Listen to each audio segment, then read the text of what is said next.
సంవత్సరాల తరబడి ఎన్ని మందులు వాడినా మీ మోకాల నొప్పులు తగ్గట్లేదా? ప్రాణ పెయిన్ క్లినిక్ లో అత్యాధునిక చికిత్స.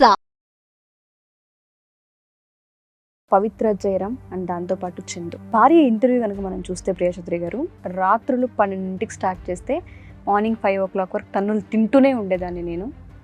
అయినా నాకు ఒక ఆడపిల్ల ఉంది, ఏదో ఒక రోజు ఇంటికి వస్తాడు, మళ్ళీ నా దగ్గరకు వస్తాడని ఉన్నాను నేను అని చెప్తుంది. కామాతురాణం నా భయం నా లజ్జ. కామంతో కళ్ళు నెత్తికెక్కిన వాడికి కామం అనే అంటాను. ప్రేమ అని ఎవడు మాట్లాడతాడు? చెప్పులతో కొట్టాలి ప్రేమ అన్న వాళ్ళ భార్య చెప్తుంది, పవిత్ర మాట్లాడేదంట, నా మొగుడు ఏం పీక్కుంటావో పీక్కో. భగవంతుడు పీకేశాడుగా. ఏం సాధించారు మీరిద్దరు జీవితంలో? 5 సంవత్సరాలు పడక మీద సుఖాన్ని సాధించారు తప్ప అవతల అది ఊరిస్తుంటే చెరపకురా చెడేవు. ఇది ఒక్కటే చెప్తా నేను. నమస్తే ప్రియచౌదరి గారు. నమస్తే తల్లి. యూట్యూబ్ ఛానల్లో మొత్తం హాట్ టాపిక్గా మారిందని చెప్పుకోవచ్చు.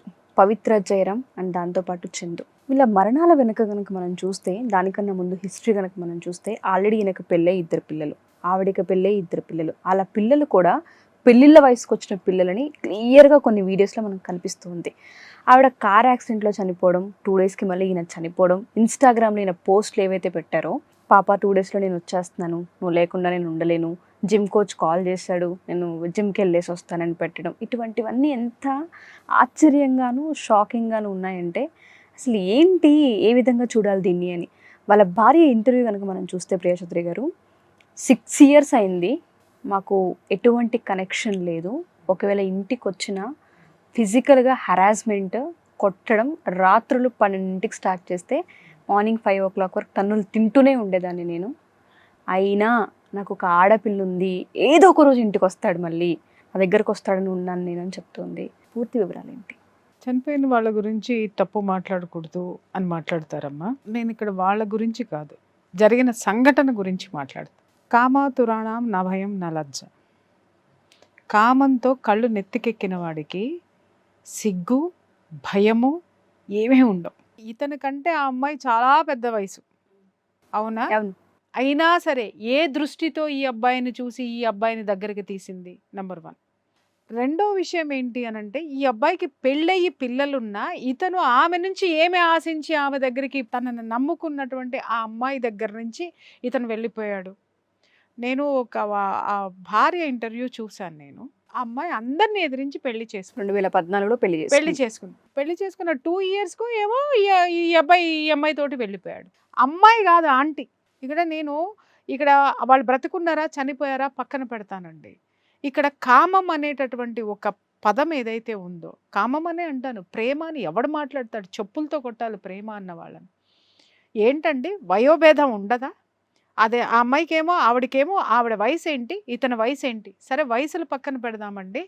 అసలు అతనికి ఒక సంసారం ఉంది, పిల్లలు ఉన్నారు, కనీసము వాళ్ళమ్మ తల బాదుకుని మరీ ఏడుస్తుంది ఏంటి అనంటే, నీ కొడుకుని నేను పంపేయను, ఇక్కడే ఉంటాడు. వాళ్ళ భార్య చెప్తుంది, పవిత్ర మాట్లాడేదంట, నా మొగుడు ఏం పీక్కుంటావో పీక్కో. ఏం పీకారు? భగవంతుడు పీకేశాడుగా. నీ బిడ్డల నుంచి తల్లి పోస్టు నిన్ను పీకేశాడు, నీ మొగుడని పిలిపించుకున్నటువంటి వాడి పోస్టు పీకేశాడు. ఏం సాధించారు మీరిద్దరు జీవితంలో? 5 సంవత్సరాలు పడక మీద సుఖాన్ని సాధించారు తప్ప మీరు జీవితంలో ఏం సాధించారు? అటు ఎన్ని కుటుంబాలు నాశనం అయిపోయినాయి వీళ్ళు చేసినటువంటి ఈ పనితోటి. అమ్మాయి నిజంగా ఒక ఆర్టిస్ట్గా ఉండి, అమ్మాయి ఒకసారి నా దగ్గర కౌన్సిలింగ్ కూడా వచ్చినట్టు గుర్తు నాకు. ఆ డిప్రెషన్ తోటి వచ్చింది. అలాగని చెప్పేసి వీళ్ళు ఏ పెళ్ళిళ్ళు చేసుకున్నా, ఇప్పుడు ఆ అమ్మాయి అంతకుముందు జీవితం అంతా నా భర్తతోటి బాగాలేదండి, నా భర్త నన్ను ఇబ్బందులు పెడుతున్నాడు, అనుమానిస్తున్నాడు, ఇవన్నీ. నీకు ఆల్రెడీ ఒక భర్త కొడితే, తిడితే, అనుమానిస్తే ఎంత బాధపడ్డావో నీకు ఆ అవగాహన ఉంది, ఆ పెయిన్ ఉంది. అదే పెయిన్ని నువ్వు ఇంకొక ఆడదానికి ఎలా ఇచ్చావు? నా భర్త మంచివాడు కాదు అని నువ్వు ఎక్స్ప్రెస్ చేసావు, నన్ను కొట్టేవాడు, తిట్టేవాడు, టార్చర్ పెట్టేవాడు, అందుకని నేను నా భర్త నుంచి దూరంగా ఉంటున్నానని అన్నావు. మరి ఈ జీవితాన్ని ఇంకొక ఆడదానికి నువ్వెలా ఇచ్చావు? నేను క్వశ్చన్ చేస్తున్నా.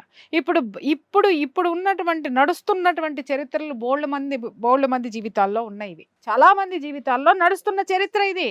వయోభేదం లేకుండా మగవాడికి వయసు ఎక్కువ ఉన్నా ఆడదానికి 30 ఏళ్ళు ఆడితే 60 ఏళ్ళు ఆడిన వేసిపోతుంది. పిల్లల్ని వదిలేసి వెళ్ళిపోతాడు. వాడు ఎట్లా పోతాడు అనేది లాజిక్ ఇంతవరకు ప్రపంచానికి అర్థం కానటువంటి లాజిక్లు అనమాట. పిల్లల్ని వదిలేస్తాడు. ఇక్కడ తాళి కట్టిన పెళ్ళామేమో ఉంపుడు గత్తి అవుతుంది, ఉంచుకున్నదేమో అఫీషియల్గా అది ఏదైనా అవుతుందండి. వాళ్ళని ఇప్పుడు మీరు అన్నారు పాప, బుజ్జి, బంగారము, అసలు ఇంత అద్భుతమైనటువంటి ప్రేమలు ఈ కామంలో మాత్రమే చోటు చేసుకుంటాయేమో. నిజంగా తాళి కట్టించుకున్నటువంటి భార్య దగ్గర ఇవి ఉండవేమో, అలాగే భర్త దగ్గర ఇవి ఉండవేమో. ఎవరికి న్యాయం చేసుకున్నారు చెప్పు? ఎవరికి న్యాయం చేయాల?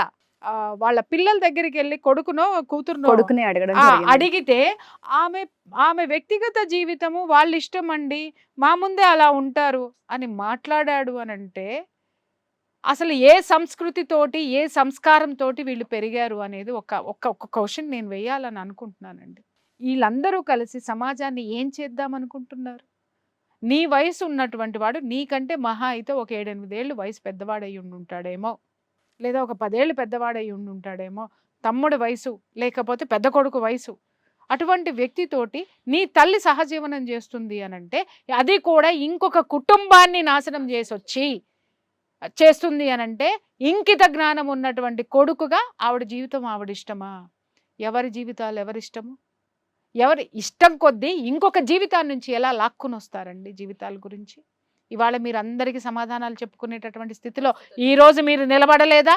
ఆ రోజే మీ మదర్ని వారించి ఇది తప్పు, ఇంకొక సంసారం ఉంది, మేము మా నాన్న వల్ల మేము ఎలా ప్రాబ్లమ్స్ ఫేస్ చేసాము, వాళ్ళు కూడా సమాజంలో ఫేస్ చేయొద్దు, ఆమె కూడా ఒంటరిది అయిపోతుంది, నువ్వు ఇది కరెక్ట్ కాదు అని నువ్వు తల్లికి చెప్పుంటున్నట్టయితే ఇవాళ నీ తల్లి మీద అందరికీ సానుభూతి ఉండుండేది. చనిపోయిన వాళ్ళు ఎవరైనా సరే, దుర్యోధనుడు చనిపోయినా సానుభూతి చూపిస్తాము, రావణాసురుడు చచ్చిపోయినా కూడా సానుభూతి చూపిస్తాం. చావు అనేది సానుభూతితో కూడుకున్నటువంటి వ్యవహారం. కానీ జరిగిన చరిత్ర మాత్రం ఎప్పుడు వెంటాడుతూ ఉంటుంది మనల్ని. అది మాత్రం మర్చిపోవద్దు. నేను చెప్తున్నాను, ఈరోజు లివ్ ఇన్ రిలేషన్షిప్ ముసుగులోనో లేకపోతే ఎలా అయిపోయింది అని అంటే మాట్లాడితే దరిద్రపు వాగుడు ఒకటి వాగుతారు. ఏంటంటే సుప్రీంకోర్టు మాకు అనుమతి ఇచ్చేసింది అని. ఒరే చెత్త వెదవల్లారా, చెత్త ఆడ మొహాల్లారా, సుప్రీంకోర్టు జడ్జిమెంట్ ఆ ఒక్క పదం పలికి ఉండదు. ఆ పదము లివ్ ఇన్ రిలేషన్లో ఎవరెవరు ఉండొచ్చు, ఎలాంటి పరిస్థితుల్లో ఉండొచ్చు, ఎలా ఉండొచ్చు అనేటటువంటిది కూడా ఓ 300 పేజీలు ఉంటుంది ఆ జడ్జిమెంటు. ఏ రోజన్నా ఎవడైనా చదివాడా? దాని గురించి ఎవరికైనా తెలుసా? ఇంకొకరికి హామ్ చేసి కలిసి ఉండమని ఏ సుప్రీంకోర్టు తీర్పు లేదు, ఏ న్యాయమూర్తులు తీర్పులు ఇవ్వలేదు, ఏ న్యాయస్థానాలు తీర్పులు ఇవ్వలేదు. ఇంకొకటి కాపురాన్ని బలి చేసి ఇంకొక ఆడదాన్ని తొక్కేసి ఆ మొగుడిని తెచ్చుకొని నువ్వు నిలబడని ఏ ఆడదానికి సుప్రీంకోర్టు తీర్పునివ్వలేదు. అలాగే నీ భార్యకు అన్యాయం చేసి నీ కడుపును పుట్టిన పిల్లలు గంజినీళ్ళు తాగుతున్నారు, ఏం తాగుతున్నారు అక్కడ పెట్టి పక్కన ఉన్నటువంటి నువ్వు ఉంచుకున్న దాన్ని బట్టి పిల్లలకేమో ఆ అమ్మ పరమాన్నాలు పెట్టు తినిపిస్తూ కూర్చోమని ఏ సుప్రీంకోర్టు తీర్పు చెప్పలేదు.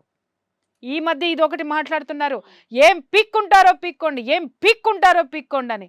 నేను చెప్తున్నాను, ఆ ఉసురు గనక ఎక్కువైతే ప్రకృతి పీకేస్తుంది, ఏదో ఒక రోజు పీకేస్తుంది. నా కళ్ళతో నేను చూశానమ్మా. ఇలా కుటుంబాలని నాశనం చేసినటువంటి ఆడవాళ్ళు, భార్యల్ని నాశనం చేసినటువంటి మగవాళ్ళు, నిజంగా చెప్తున్న చరిత్రలో మాత్రము మామూలు చావు అయితే వాళ్ళకి రాలా, మామూలు చావు రాలా. మోసం చేసి పెళ్లి చేసుకున్నా, మోసాలు చేసి జనాల్ని ఏమార్చినా తార్చిన ఇలాంటి వాళ్ళందరికీ శిక్షలు భయంకరంగా పడినాయి. ఇవాళ మీరందరూ అనొచ్చు ఆమె ఎలాగండి, ఆమె ఎలా? అరే ఆమె వల్ల ఇవాళ ఇంకొక కుటుంబం నాశనం అయ్యింది. అక్కడ ఆమె చనిపోయింది, సహజంగా ఏమన్నా చనిపోయిందా? ఆ చావును కూడా జీర్ణించుకోలేకపోతున్నాం మనం అసలు. చూడండి, వీడు బేబీ బేబీ బేబీ అనుకుంటూ శుభ్రంగా గాల్లో వీడు కలిసిపోయాడు. అంటే అది పిచ్చితనం అందామా, కామం పరాకాష్ఠకి చేరిందంటామా? నీకంటే వయసులో పెద్దదైనటువంటి దాని దగ్గర ఎక్కడ పుట్టుకొచ్చింది? ఇక్కడ నువ్వు భార్యా బిడ్డలకి నువ్వు చెయ్యలేనటువంటి న్యాయము ఆమెకి ఎక్కడ అన్యాయం చేశానని ఆమెతో నువ్వు వెళ్ళిపోయినావు. కనీసం పిల్లల్ని చూడడానికి కూడా వచ్చేవాళ్ళు కాదు, మాట్లాడేవాళ్ళు కాదని చెప్తుంది భార్య. అంటే నేను అదే చెప్తున్నాను తల్లి, అక్కడ ఆమె ఏమి రింగ్ మాస్టర్ కింద ఆడించిందో మనకి తెలియదు కదా. ఫస్ట్ కనీసము నీ పిల్లలేమో ఇక్కడ ఆ పిల్లలకి చెప్తున్నాను, మంచి మాట మాట్లాడావు నువ్వు. ఆ పిల్లలు ఉన్నారు కదా, ఎవరి జీవితం వాళ్ళ ఇష్టము, ఎవరిది వాళ్ళ ఇష్టము, మా కళ్ళ ముందే సంసారం చేసుకొని ఇవ్వండి అని ఏదో మాట్లాడుతున్నారు. అది చూడడం జరిగింది. మీ అమ్మేమో మిమ్మల్ని పెట్టుకొని మీ కేరింగ్ తీసుకుంటూ మిమ్మల్ని పోషించుకుంటూ మీకు ఏ లోటు లేకుండా మీ అమ్మ మిమ్మల్ని చూస్తూ మీ దగ్గరే సంసారాలు చేసుకోవాలా ఇంకొకళ్ళని తెచ్చుకుని? కానీ మీరు మాత్రము, మీ అమ్మ మాత్రము ఇంకొకళ్ళ సంసారంలోకి వెళ్ళిపోయి ఆ సంసార బంధాలని తెంచేసేసి ఆ పిల్లల పసిపిల్ల, ఆ 7 సంవత్సరాల పసిపిల్ల ఆడపిల్ల ఆ ముఖం చూడకుండా, ఆ భార్య బిడ్డల్ని చూడకుండా వాడు మాత్రం ఊడబిక్కొని వచ్చేసి నీ ఇంట్లో కూర్చొని సంసారం చేయాలా మీ అమ్మతోటి? ఎక్కడి న్యాయం ఇది? వాళ్ళ జీవితం వాళ్ళ ఇష్టం అండి అనంటే నిన్ను వదిలేసి నీ తల్లి పోతే నువ్వు ఇదే మాట మాట్లాడేదానివా? మాట్లాడేవాడివా? ఛాన్సే లేదు. ఎవరికి చెప్తున్నారమ్మా వీళ్ళందరూ నీతులు శుద్ధులు? ఎవరి కోసం మాట్లాడుతున్నారు? ఏం ఇంటర్వ్యూలు చేస్తున్నారు? నాకు చెప్పండి. అసలు ఏమి ఇవ్వదలుచుకున్నారు వీళ్ళు ప్రపంచానికి? ఏ సందేశం ఇవ్వదలుచుకున్నారని మాట్లాడుతున్నాను నేను. అంటే మీ అమ్మ జీవితం మీ ఇష్టం, మీ జీవితాలు మీ ఇష్టము. మిమ్మల్ని నమ్మినందుకు ఇంకొకళ్ళ జీవితం, మిమ్మల్ని అడ్డుకొని వచ్చినందుకు మీ చేష్టల కోసం ఇంకొకళ్ళ జీవితం నష్టం, కష్టం, నాశనం. ఇది ఎక్కడ న్యాయం అమ్మా? కుటుంబ సభ్యులకన్నా ఇంగిత జ్ఞానం ఉండక్కర్లా? మాట్లాడేటప్పుడు ఏం మాట్లాడుతున్నారు? ఇవాళ ఆ పిల్ల ఎన్నిసార్లు ఏడ్చుంటుంది ఇంట్లో తల్లి లేడని? పెళ్లి చేసుకున్న పిల్ల కనీసం 2-3 ఏళ్ళు కూడా సంసారం చేయకుండా పిల్లని కానీ పారేసిపోయినందుకు ఆ తల్లి గుండెలు అవసిపోయేటట్టు ఆ భార్య ఎన్నాళ్ళు ఏడ్చుంటుంది ఆ పక్క బట్టలకి అర్థమవుతాయమ్మా, ఆ ఇంటికి అర్థమవుతుందమ్మా, ఆ చుట్టూ ఉన్నటువంటి ఆ ప్రకృతికి అర్థమవుతుందమ్మా. కనీసం తల్లిదండ్రుల దగ్గర కూడా వెళ్ళలేనటువంటి పరిస్థితి, ఈమె ఎన్ని బాధలు పడుతుందో చెప్పుకోలేనటువంటి పరిస్థితి. ఎందుకంటే తల్లిదండ్రుల మనసు నొప్పించకూడదు ఒకటి. రెండోది ఏంటంటే వాళ్ళని ఒప్పించి ఈ అమ్మాయి పెళ్లి చేసుకుంది. వాళ్ళు వ్యతిరేకించినా కూడా, వద్దు అన్నా కూడా పెళ్లి చేసుకుంది. కాబట్టి భయంకరమైనటువంటి నరకం. లోపల దాచుకోను లేదు, బయటికి చెప్పుకునే వాళ్ళు లేరు. లోపల కుమిలి కుమిలి కుమిలి కుమిలి ఎంత దారుణమైన శిక్ష ఆ భార్య కనీసం తల్లికి చెప్పుకుందామన్నా తల్లి బతికలేదట. పెళ్ళైన తర్వాత చనిపోయింది. సో నేను ఎక్కడికి వెళ్ళలేని పరిస్థితి, ఇక్కడే ఉన్నాను నేను. చూడండి, అంత ఆవేదన. అమ్మాయి ఊరికినే పోతుందా అండి? పోతుందా? 2 ఆడపిల్లలు, 1 కట్టుకున్నది, 2 కన్నది. వాళ్ళని ఎన్ని రోజులు పస్తులు పడుకోబెట్టారు మీరు? ఎన్ని రోజులు వాళ్ళ ముఖం చూడకుండా ఉన్నారు? ఇంకొక దాష్టీకం ఏంటంటే రాత్రిపూట తాగి వచ్చి రాత్రి ఏంటమ్మా 12ంటికి మొదలు పెడితే తెల్లారుజామున 5 దాకా తనడమేనంట. నేను అల్లా కామాతురాణం నా భయం నా లజ్జ. అవతల అది ఊరిస్తుంటే ఇక్కడ దీన్ని అనుభవించేసావు కాబట్టి దీనికి శిక్ష.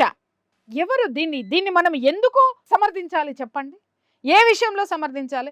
చావు మీద సానుభూతి ఉంది, కానీ ఆ వెనక ఉన్నటువంటి చరిత్ర ఏదైతే ఉందో అది మనం దాస్తే దాగేటటువంటిది కాదు. సమర్థించుకోవాలి. ఎప్పుడు అంటే అది ఎదుటి వాడికి ఒకటే. నేను ఇక్కడ విషయం చెప్తున్నానమ్మా, మనం జీవితంలో తెలుసో తెలియకో, తెలిసి చేస్తామో తెలియక చేస్తాం, తప్పులు చేస్తాము.